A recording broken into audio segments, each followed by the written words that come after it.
ڕۆژتان باش لەگەڵمان بن بۆ پێشکەشکردنی هەواڵەکانی کاتژمێر 11.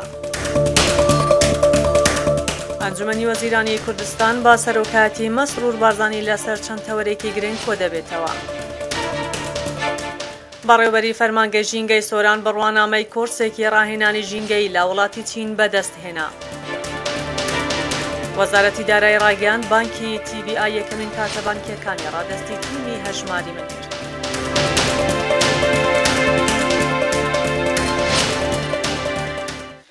دووبارە سڵاو.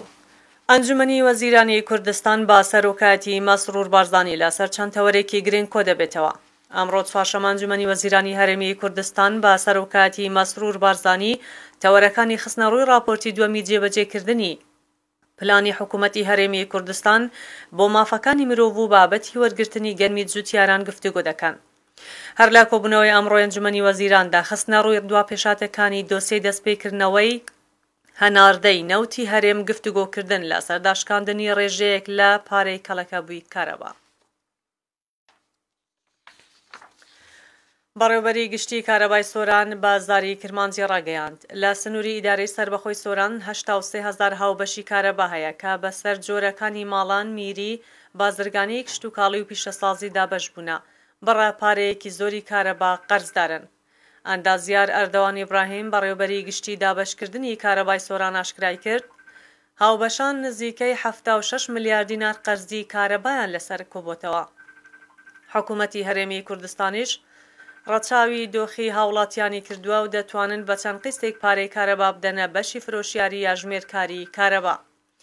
بە پێی زانیاریەکانی زاری کرمانجی لە ماوەی ڕابردوو حکوومەتی هەرێمی کوردستان با سەرۆکایەتی مەسرور بارزانی بڕیاری داشکاندن و لێخۆشبوونی بۆ قەرزی کەڵەکەبووی هاوڵاتیان لە چەند کارتێکی حکومی دەرکرد. یەکێک لەوانە لێخۆشبوونی 120 قەرزی کارەبایی نیشتیمانی بوو.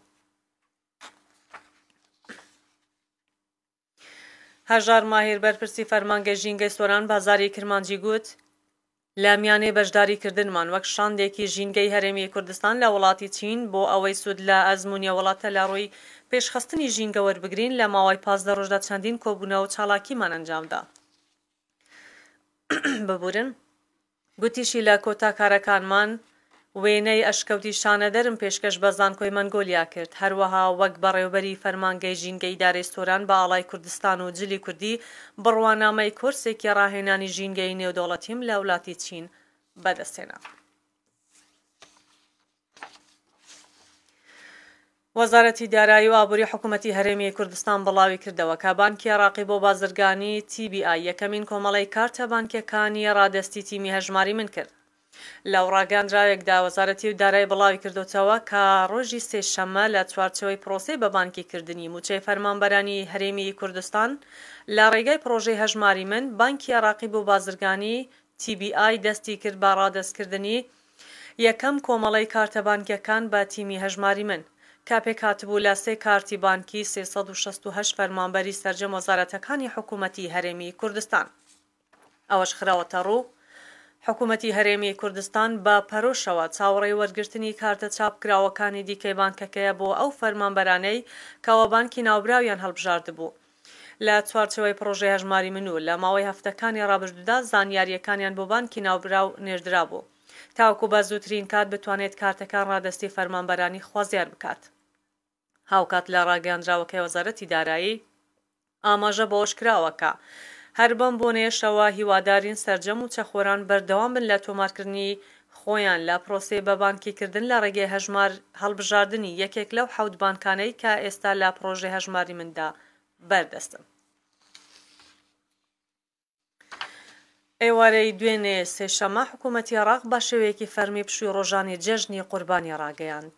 نووسینگەی ڕاگەاندنی محەممەد شیاع سوودانی سەرۆک وەزیرانی عێراق بڵاوی کردەوە لە ڕۆژی یەکشەممە 16 حوزەیرانی 2024 تاوەکو ڕۆژی پێنجشەممە 20 حوزەیرانی 2024 بە بۆنەی جێژنی قوربانەوە لە سەرجەمدام و دەستگاکانی حکوومەت دەبێتە پشووی فەرمی.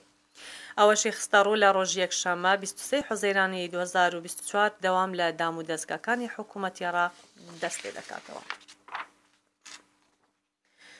لە دوا هەواڵدا وەزارەتی تەندروستی لە ڕاگەیاندراوێکدا دۆزینەوەی گروپێکی دەگمەنی خوێنی ئاشکرا کرد و ڕایگەیاند ئەم هاوڵاتی عێراقیە دەبێتە یەکەم کەس لەسەر ئاستی وڵاتانی عەرەبی کە هەڵگری ئەم جۆرە خوێنە دەگمەنەیە.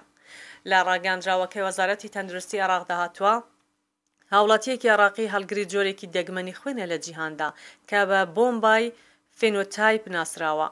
وەزارەتی تەندروستی عێراق دۆزینەوەی ئەو جۆرە خوێنە بە دەستکەوتێک ناو دەبات و دەڵێت ئەنجامی پشکنینەکان لەلایەن لیژنەیەکی نێودەوڵەتی پشتڕاستکراونەتەوە. ماڵپەڕی ناوەندی کتێبخانەی گشتی نیشتیمانی زانستی پزیشکی ئەمریکا توێژینەوەیەکی لەبارەی ئەم جۆرە خوێنە بڵاو کردوتەوە و یەکەم حاڵەتی دەرکەوتنی ئەو جۆرە خوێنەش لە بۆمبای هیندستان دۆزراوەتەوە. هەروەکو لە توێژینەوەکەدا ئاماژەی بۆ کراوە و لە کۆی 10,000 هاوڵاتی ئەو وڵاتە یەکێکیان هەڵگری ئەم جۆرە خوێنەیە و لەسەر ئاستی ئەوروپاش لە کۆی 1 ملیۆن کەس تەنیا یەک کەس ئەو جۆرە خوێنەی هەیە. ئەو جۆرە خوێنە تەنیا دەتوانێت خوێن لە هاوگروپەکانی خوێنی خۆی وەربگرێت و هیچ جۆرێکی دیکەی خوێن قبول ناکات.